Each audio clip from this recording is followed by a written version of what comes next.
जलसों जुलूसों का सिलसिला भी जोर पकड़ चुका है। जहां कप्तान के खिलाड़ियों का जोश व वलवला दीदनी है, वहीं इम्पोर्टेड हुकूमत की कांपे टांगने का मंजर भी बाइस मुसर्रत है। इमरान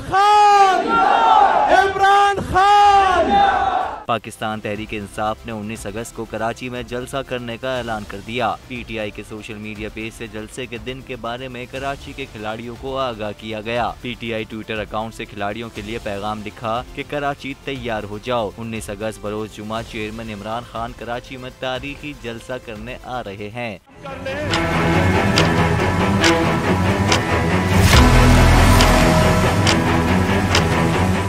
13 अगस्त को लाहौर हॉकी स्टेडियम में होने वाले जलसे में कौम की भरपूर शिरकत ने एक बार फिर साबित कर दिया कि अवाम इमरान खान के साथ हैं। कराची वालों के लिए जलसे की एक और खास बात ये होगी कि कप्तान खुद जलसे में तशरीफ लाएंगे और अपने खिताब से खिलाड़ियों का लहू गरमाएंगे। इससे कबल 16 अप्रैल 2022 को पीटीआई ने शहर अकायद में जलसा किया, जो मुल्क की तारीख के बड़े तरीन जलसों में से एक था। जलसे में कराची वालों ने इम्पोर्टेड हुकूमत के खिलाफ और इमरान खान की हिमायत में फैसला दिया। अवाम की जलसे में रिकॉर्ड शिरकत ने हैवानों में बैठे लुटेरों की बुनियादें हिला दी थी।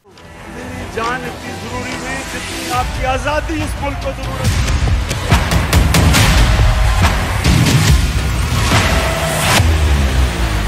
शहर अकायद में 22 जुलाई 2018 को होने वाला जलसा अवाम के इमरान खान पर एतमाद का मजहर था, जिसके बाद आम इंतखाबात में कराची वालों ने पाकिस्तान तहरीक इंसाफ को 13 नशिस्तों पर कामयाब कराया और कराची की सबसे बड़ी जमात बनाया। 12 मई 2018 को मुल्क की सबसे बड़ी जमात ने शहर अकायद में तारीखी साज जलसा किया, जहाँ इमरान खान ने कराची के लिए 10 नुकाती एजेंडे का ऐलान किया। माजी की तरह इस बार भी यही उम्मीद है कि 19 अगस्त को कराची में शेड्यूल पीटीआई जलसे में अवाम की बड़ी तादाद शरीक होकर एक बार फिर इमरान खान के मौक़िफ़ की हिमायत करेगी।